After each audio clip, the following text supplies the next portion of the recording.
Lāsas kauss ir vienas no populārākajām volejbola sacensībām skolu jauniešiem, kuras šogad tiek organizētas jau 14. reizi. Sacensībām ir divi posmi – atlases sacensība, kas notiek visā Latvijā, un fināla sacensības, kur piedalās labākās komandas no Latvijas pilsētām un novadiem. Arī Ogres apriņķa jaunieši cīnījās par iespēju startēt šajās sacensībās. Šodien turpinās skolēnu sporta spēles sacensības 8. un 9. klašu komandām volejbolā. Tad spēlē gan meitenes, gan arī puiši. Uzvarētājiem šodien ir iespēja tikt uz Lāsas kausa fināla sacensībām, kas ir lielākās Latvijas skolu volejbola sacensības. Atlases sacensībās Ogres 1. vidusskolā tika pārstāvētas 9 skolas, no kurām meiteņu kategorijā startēja 6 komandas un puišu kategorijā 7. Sākumā bija labi, bet tad jau arvien sliktāk un sliktāk. Komanda sāk izjūt. Tā.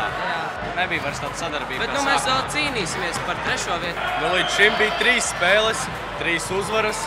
Uzvarējām Ķeipeni, Ogres galu un kaut ko vēl.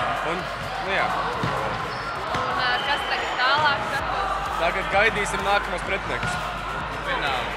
Mēs spēlējām pret Ogri, tur mēs zaudējām. Spēlējām pret Ķeipeni, vinnējām, un tagad gaidīsim pret Madlienu spēli, lai izšķirtos, vai mēs būsim 3. vai ne. Kā norādīja vairākas meiteņu komandas, vissīvākās konkurentes esot madlienietes, bet puišiem pamatīgi nosvīst lika Jumpravas vidusskolas komanda. Mēs spēlējām pret Lielvārdas vidusskolu pirmo, to mēs vienu setu zaudējām un vinnējām. Un tad tikko spēle bija pret pamatskolu, un tur mēs abas vinnējām. Tagad mums jācīnas par 1. vietu pret 1. vidusskolu. Dažām komandām pirms spēles ir arī savi veiksmes saukļi, tie palīdzot maksimāli īsā laikā sevi motivēt uzvarai. Jā, mēs tur apējām aplīti un tad bļājām uzvarā, jā, un tad visi auroni uzskanīja, un viss ir kārtībā. Mēs vienmēr nobļaujamies Ogre. Volejbols ir super!